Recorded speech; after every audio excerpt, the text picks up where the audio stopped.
Good morning and welcome to our service. We hope you have a meaningful experience and will join us again. There are many wonderful things happening here at Unity Temple, and we hope that you will be part of them. To learn more, stop by the welcome table in the foyer after service, or the information tables in Unity House at Community Hour, or you can go to our website and fill out a visitor form at www.unitytemple.org. We'll follow up with you soon, and we hope you enjoy the service.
Good morning. As this name tag tells me, I'm Ed McDevitt, President of the Board here at Unity Temple. I'd like to welcome you to our service today. If you're here for the first time, thank you for joining us. We look forward to getting to know you, and we invite everyone present in the sanctuary today to join in our in-person community time immediately following the service. Our online Zoom community time will happen right after the service. I'll explain more about that shortly. We appreciate everyone's wearing a mask over your mouth and nose during the service as a way to protect each other. If you find yourself needing a break from wearing your mask, we invite you to go out on the patio and come back when you're ready. Each week we remind ourselves of our congregation's core values: connection, transformation, justice, and acceptance. Our mission is to embody these core values in our daily lives by welcoming all, inspiring compassion, nurturing wonder, and serving community. Nurturing wonder means we encourage and celebrate a sense of wonder within everyone. At Unity Temple, we create opportunities for spiritual deepening, questioning, and growth. We're so glad you're with us today. We hope you find the service inspiring and meaningful. Let me just say something about the community hour. This week, again, we have our second live coffee hour in Unity House. There's still an online Zoom community hour after the service. This week's e-beacon does not have a link to it. So use the link in last week's e-beacon or in the Saturday email from last week. I will open and run the community hour today in an experiment from Unity House while the live coffee hour is going on. We'll see if that works. I invite you now to take a moment to greet each other, both online and in the sanctuary. Gotta try new things.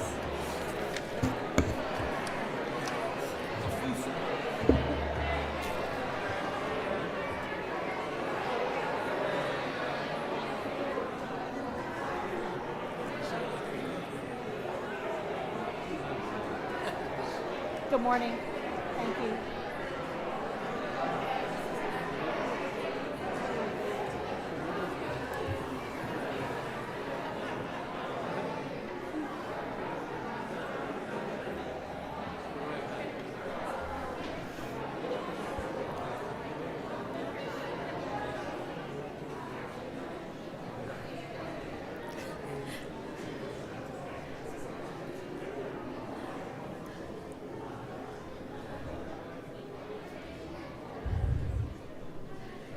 Our chalice lighter this morning is Simon Voss. Simon likes to watch TV and he loves to read, and one of his favorite series of books are the Amulet series.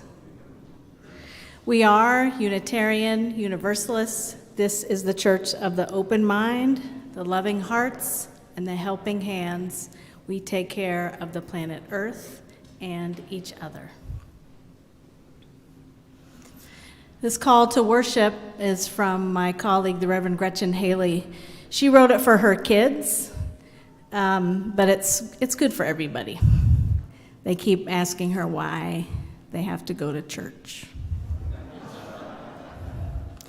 Because there are not enough people telling you that you matter, not because you are funny or smart or send the best YouTube videos that you are loved.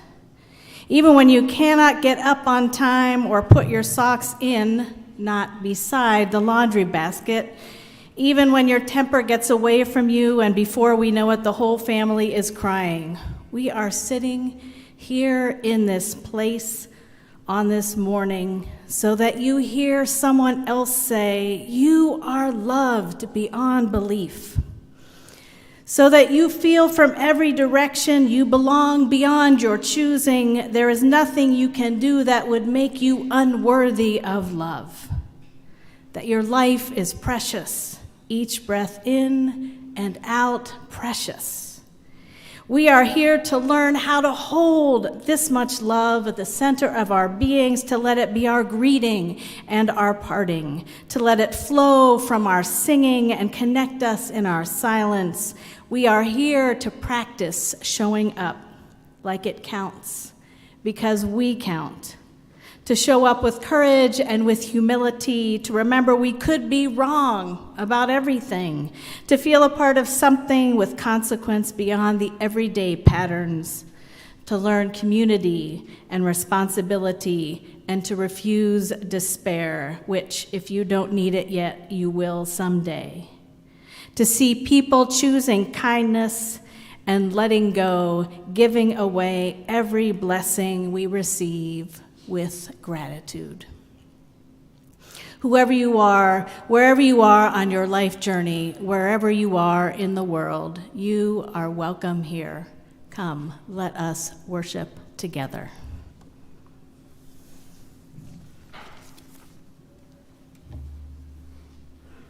Good morning. Please stand and join me in singing congregational song number 118, This Little Light of Mine.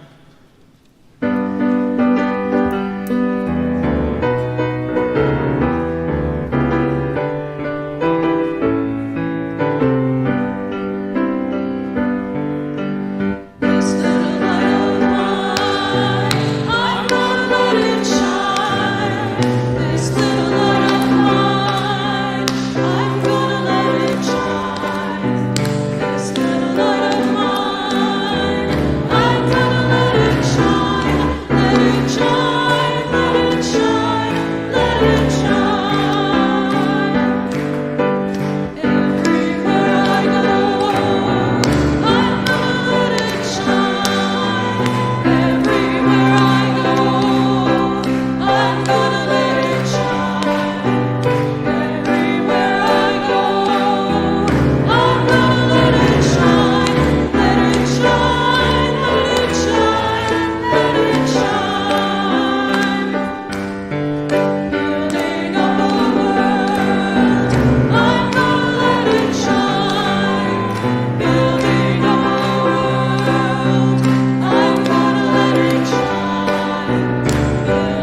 shining. Please join me in our covenant. Love is the doctrine of this congregation. The quest for truth is its sacrament, and to serve it is its prayer. To dwell together in peace, to seek knowledge in freedom, to serve humanity in fellowship, to the end that all souls shall grow into harmony with the divine. Thus do we covenant with each other and with God.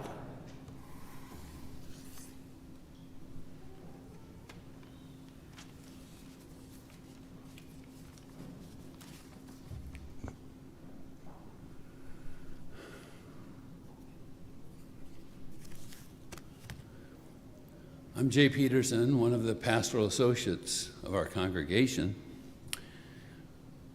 Holding each other is a time to pause, to share, and to reflect on the moments that have especially touched our lives and moved our spirits during the past week. We companion one another with compassion. We sit with one another in times of joy and sorrow. To share something that has touched your life, please email pastoralassociates@unitytemple.org by Friday evening each week. You may also share in the live chat associated with the service. These are milestones and events that were shared this week. We hold in our hearts our siblings in faith at First United Church across the street from us. They have been harassed and have had to cancel in-person services today due to their Lenten message. For more information about their Lenten message, their minister, Reverend John Edgerton, was interviewed on Channel 5 last night.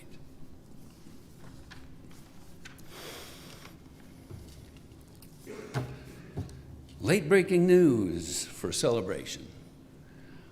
Our ministerial intern, Mandy Heisinga, is delighted to announce that she has been offered and accepted the opportunity to candidate for the position of settled minister at DuPage UU Church in Naperville, Illinois.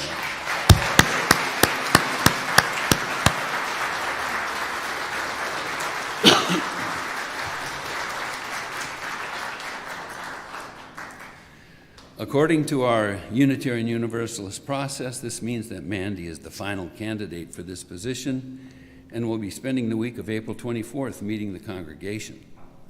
In accordance with the UU values of democracy, the week will end in a congregational vote to call Mandy as the next settled minister of DuPage UU Church.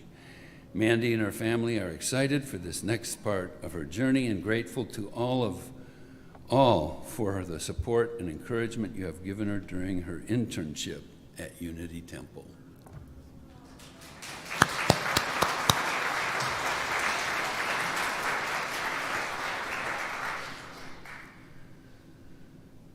Violence touches the lives of many people inside our community and throughout the world.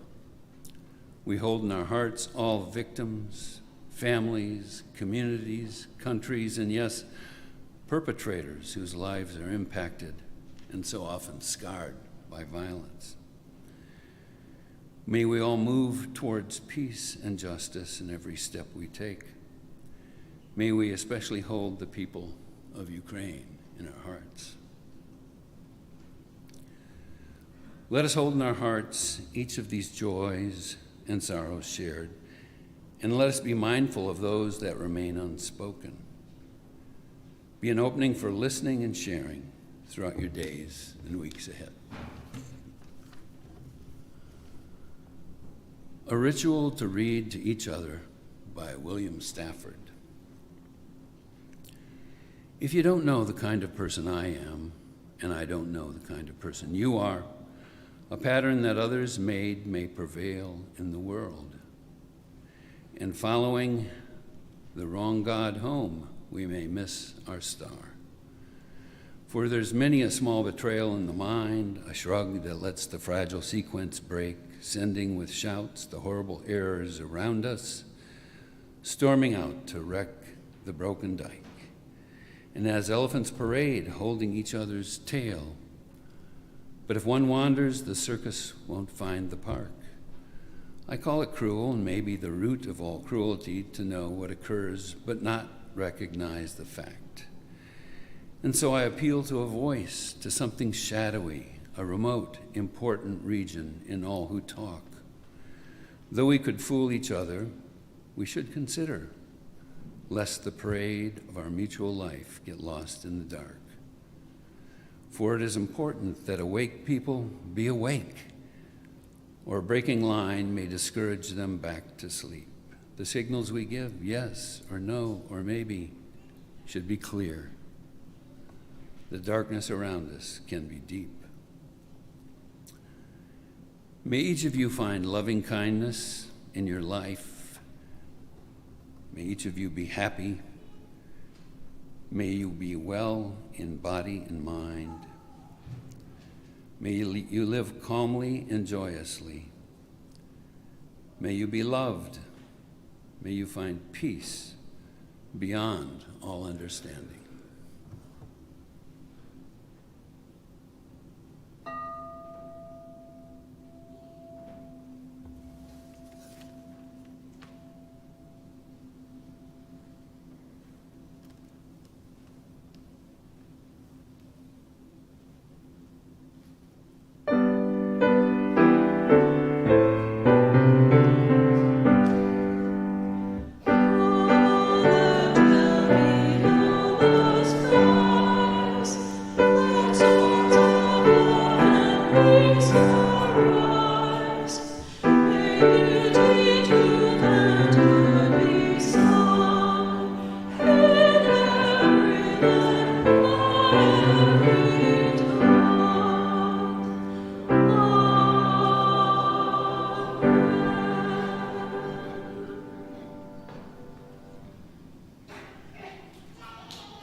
One who likes to down on the carpet here when we're listening to a story, I invite you to come down here with me now. Hi,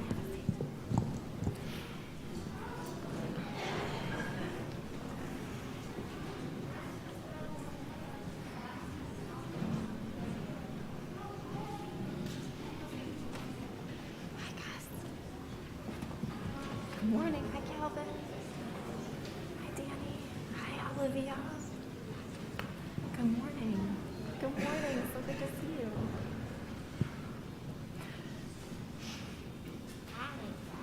Good morning.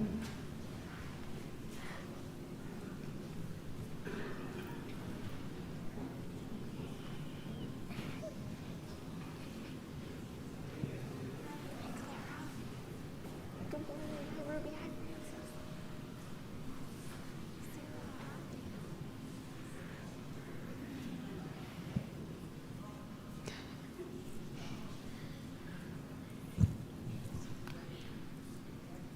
Good morning. My eyes are tearing up because I'm so happy to see so many of you here today. I have a story to share with you. It's called The Year We Learned to Fly by Jacqueline Woodson, illustrated by Rafael Lopez.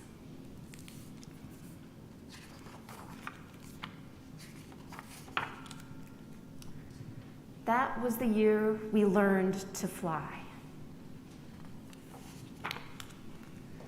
That was the spring when the rain seemed like it would never stop, and the thunder boomed so hard we weren't allowed to go outside. Use those beautiful and brilliant minds of yours, my grandmother said. Lift your arms, close your eyes, take a deep breath, and believe in a thing. Somebody, somewhere, at some point, was just as bored as you are now. So my brother and I closed our eyes And for a few minutes that first day, we weren't stuck in our apartment anymore. We were flying over the city we'd known our whole lives. But it was suddenly different, exploding with every kind of flower we'd ever dreamed of growing.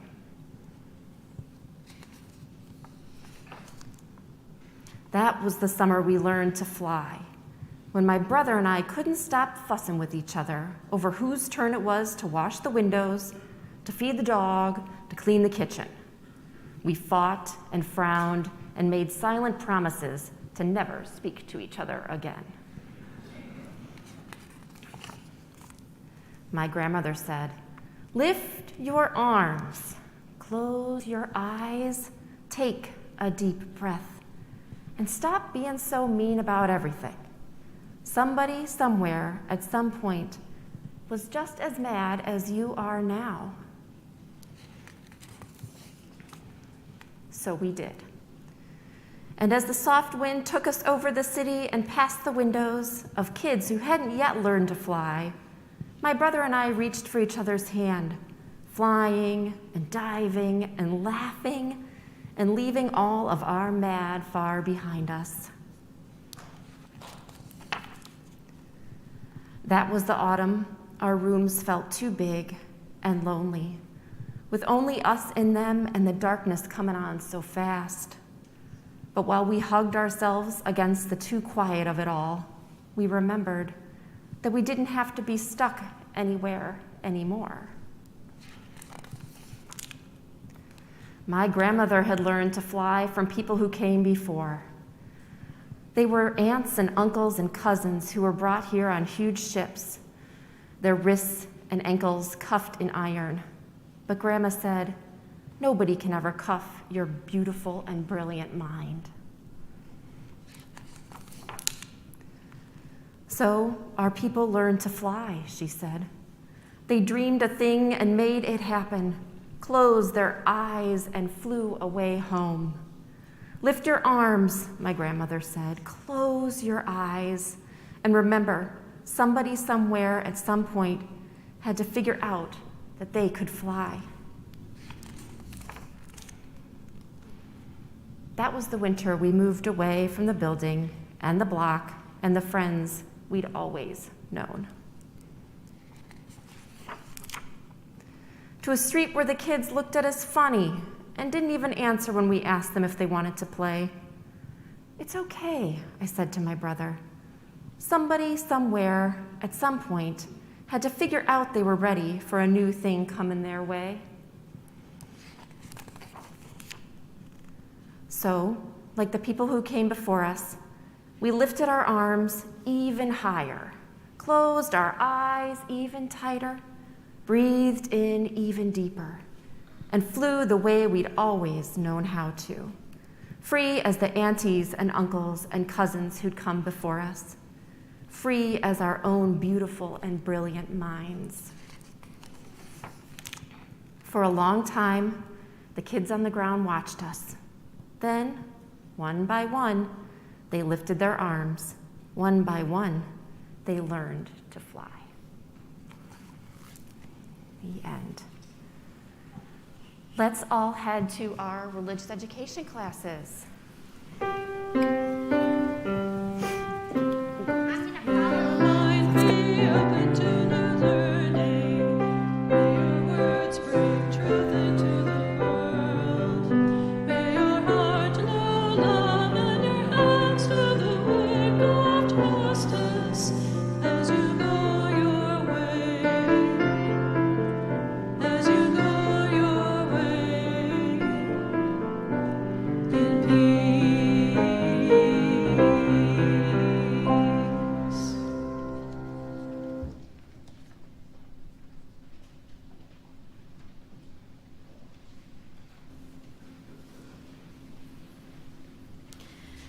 This poem is called Good Bones. It's by Maggie Smith. Life is short, though I keep this from my children. Life is short, and I've shortened mine in 1,000 delicious, ill-advised ways. 1,000 deliciously ill-advised ways I'll keep from my children.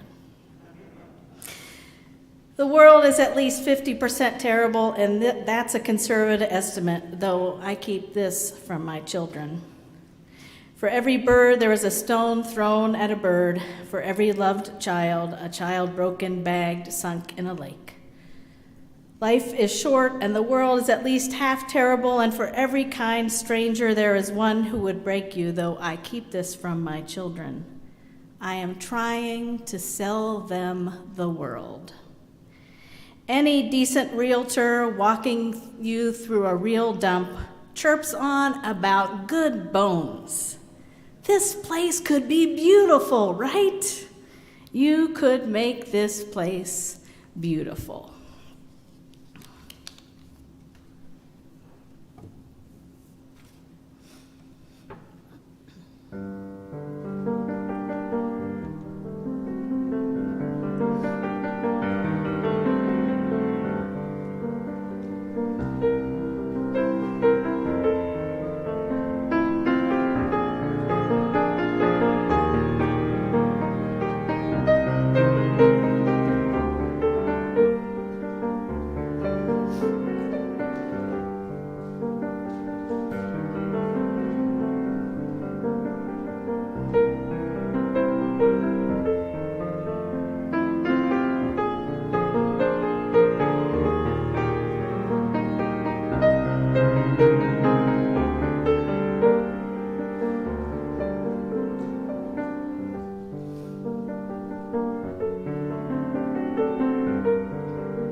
I am trying to sell them the world. Any decent realtor walking you through a real dump chirps on about good bones. This place could be beautiful, right? You could make this place beautiful. You could make this place beautiful. I first heard this poem, Good Bones, by Maggie Smith, when it was read aloud to me on a podcast sometime in December. Its imagery and ideas have lingered in my mind and heart as I have pondered it over and over.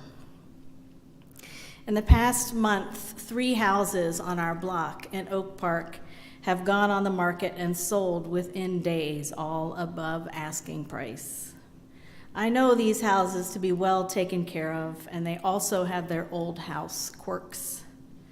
I keep imagining all those prospective buyers traipsing through, looking at the walls and floors and roofs and noticing good bones, and likely and easily thinking of how they could make their place, the place their own, and even more beautiful.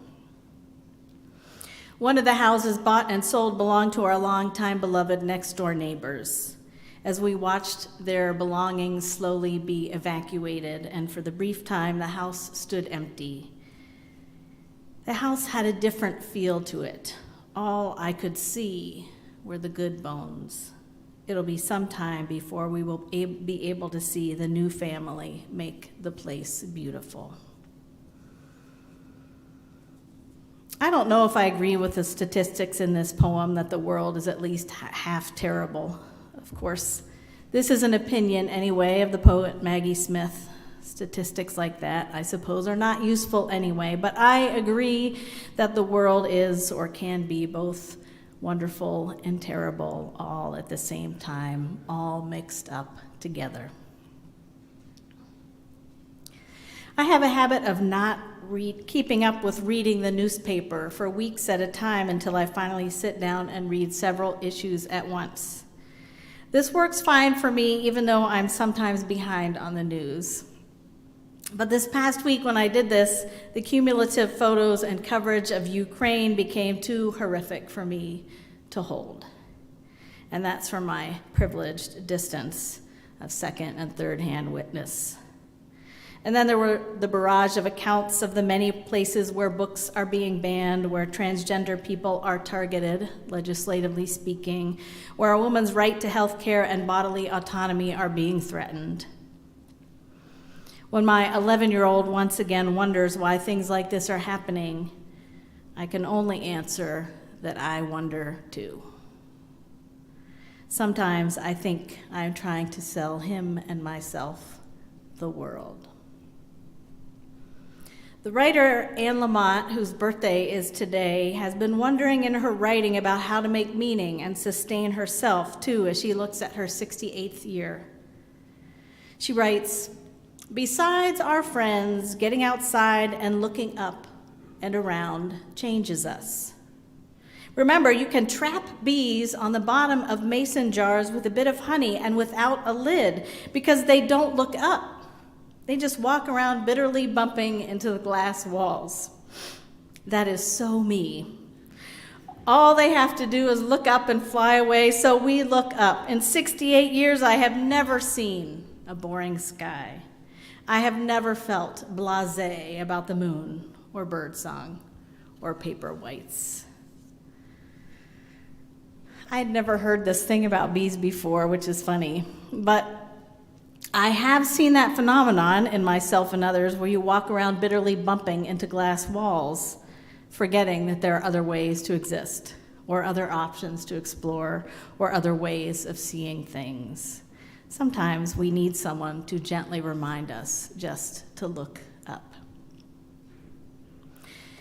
As we explore the theme awakening, as we are doing this month of April, I've been thinking about that moment, or moments, between the time when I wake up and the time when I actually get up. It's often a challenging time when the pool of bed and comfort and rest is in direct conflict with getting up and engaging with whatever the day will hold. Sometimes it is hard to remember, before my feet touch the ground, that when I get moving, my perspective will change. I can look up, or that I can make the world more beautiful. A call to awakening or responding to whatever we are experiencing can always be paying attention to beauty or helping to change the world. Annie Lamott continues, "Well, how does appreciating spring help the people of Ukraine? If we believe in chaos theory and the butterfly effect that the flapping of the monarch's wings near my home can lead to a weather change in Tokyo, then maybe noticing beauty, flapping our wings with amazement, changes things in a way we cannot begin to imagine. It means goodness is quantum. Even to help the small world helps. Even prayer, which seems to do nothing. Everything is connected." Once a month, I get to spend an evening with the Soul Connections leaders of our congregation. These are our people who facilitate our theme-based small groups for spiritual exploration and listening. Inevitably, by our meeting time on a Thursday evening, after my 3 meeting-heavy days, I am tired and sometimes cranky, and sometimes even have lost sight of the good bones. And then we gather. Bless them, they let me read poetry to them every month to open and close our meetings. And we listen to each other, and there are moments of connection and magic, and it always makes the world more beautiful. One of the poems about awakening that we touched on at our last meeting is a poem by Rachel Kahn, and here are some of my favorite excerpts of What to Tell the Children. You tell them to stand up and fight. Remind them of all the lawful atrocities committed in the sick and twisted history of this violent country, that Rosa Parks righteously broke a law and the world took notice. That Harriet Tubman is our modern-day Moses, that women would not be allowed to vote, and no one would have proposed another notion if the blessed rebels hadn't taken a stand. Tell them that love will win this war, but only if we remember that love is not just one unending cuddle puddle, but fierce as a mother bear protecting her cubs. Tell them their gifts are useful. Tell them they are beautiful. Tell them they are the truth. The blessed rebels. I love that. In my reading through the pile of New York Times last week, I happened across an obituary of Rusty Mae Moore, who died at the age of 80. After she came out as transgender in 1992, she and her partner, later wife, bought a row house in Park Slope in Brooklyn. They began to take in otherwise homeless trans people, which, her wife said, with discrimination and so forth being what they were in those days, the 90s and 2000s, was quite often. It became known as Transy House. Mariah Lopez, executive director of the Strategic Trans Alliance for Radical Reform, who lived in Transy House, said of Ms. Moore, "Rusty made me understand that we have been around for a long time, and she gave me a pride deeper than a fight, a pride in being transgender related to the beauty of being trans." We can count her on a long, long list of blessed rebels who saw a need and addressed it. Imagine the beauty that was Transy House, Good Bones, and so much more. I also just read a memoir by Liz Hawk called Homemade, a story of grief, groceries, showing up, and what we make when we make dinner. Liz's dad, who had worked in a group home for teenage boys, died fairly suddenly at a young age, and Liz, in trying to make sense of her grief, made a plan. She decided to show up at that group home once a week and cook dinner with and for the boys living there. Even while she did this, almost every week for almost 3 years, she wondered about what a difference it made. She wondered, as she did this one little thing in the infinite list of all the things that one might do to change the world. Liz reflected, the going wasn't the hard part. The taking the step back was the hard part. The keeping a distance, the leaving, the knowing when enough was enough. Cooking was a way to practice something with a beginning, a middle, and an end, every time complete, every time we made something good and practical, however small. And still, she wondered, how much is enough? I hold this question a lot. How much is enough? Are we doing the right things? Are we doing all that we can? Are our intentions matching our impacts in any way? Perhaps you wonder this too, but we keep at it. Liz did have this realization about her cooking experiment. The really radical act of hospitality was not that I showed up with groceries, but that the boys let me into their kitchen and extended their table, and that we all sat down together. The hardest part was not the actual cooking. The hardest part was the passing, not because of the manners, but because of the care. It took weeks before the boys wouldn't just service themselves, weeks before they'd wait with a dish, hold it out for the kids sitting next to them, nod, and pass it on. That was the eventual grace, and that was all that was actually homemade. The good, the flavors, the sharing, it was the truth. Sometimes improvisation in kitchens is disastrous, but sometimes a combination of elements produces something spectacularly unexpected. I think that's why when we don't know what else to do, we feed our neighbors, because the chance of grace outweighs the probability of mess. Another blessed rebel, another spot of beauty amidst the good bones. And can I just say that I have gotten weepy every single time that I've seen Ketanji Brown Jackson, our newest Supreme Court Justice, since she was confirmed on Thursday, every single time.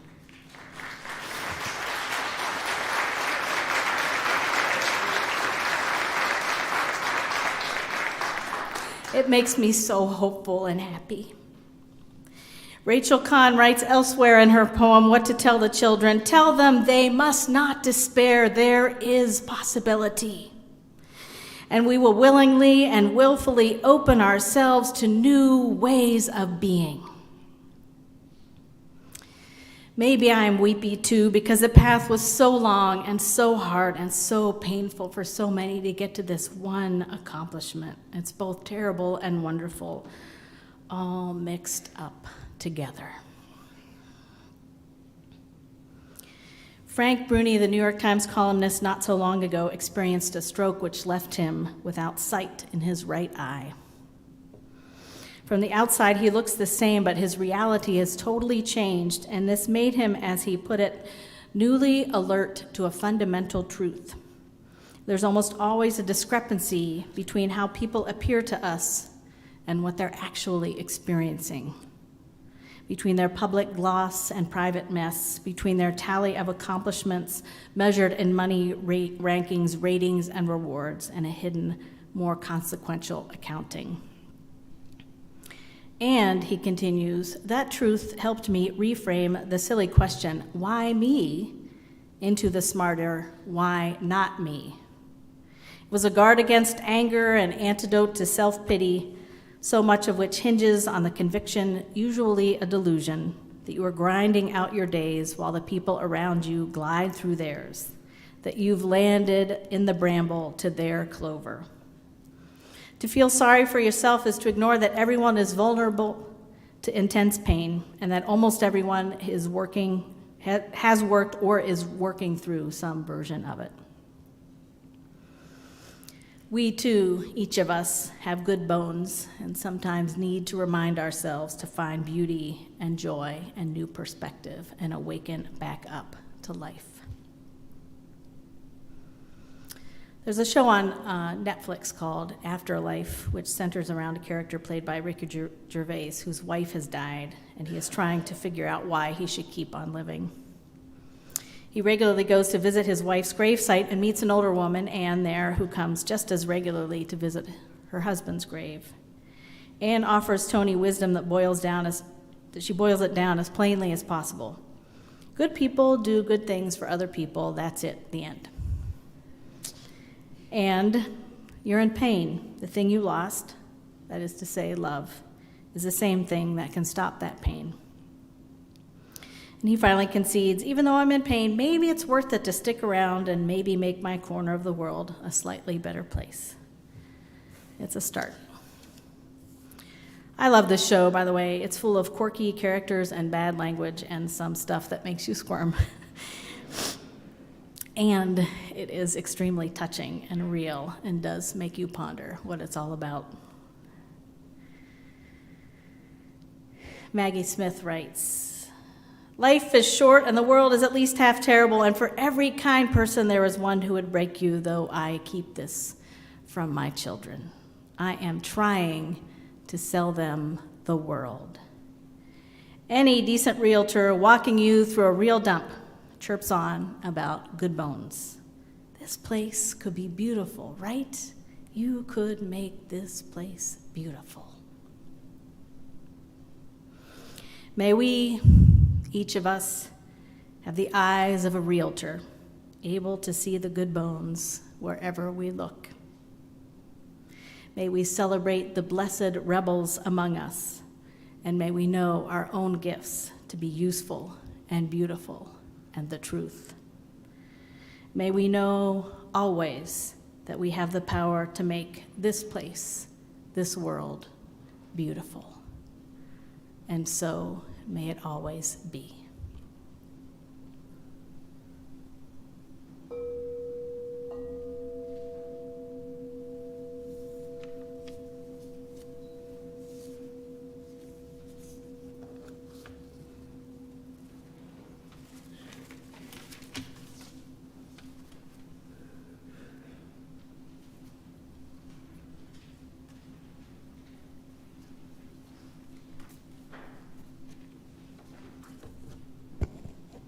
Good morning.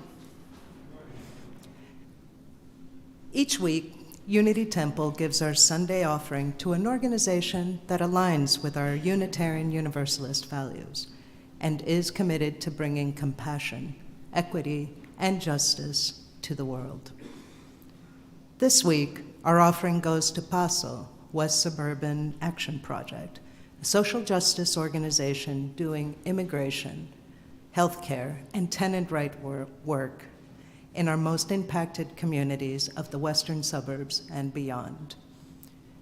You may donate by placing cash or checks in the collection baskets that are being passed. If you're sitting in the back row of the section of pews, you will find a basket stored underneath the pew.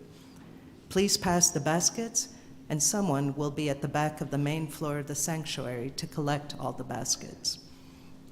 You may also give by sending a check to the Unity Temple office with PASO, West Suburban Action Project, on the memo line, or by following instructions on the screen.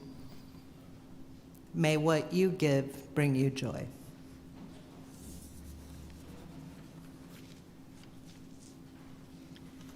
Please stand and join me in congregational song number 108, My Life Flows On, an Endless Song.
Rejoice both far and near.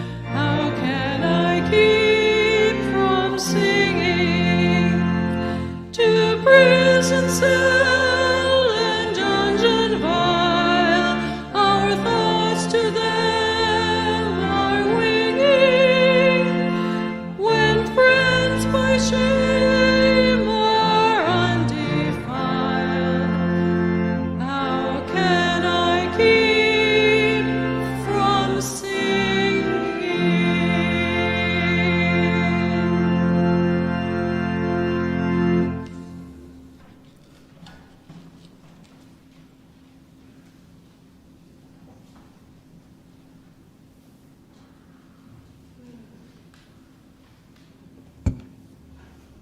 You may be seated.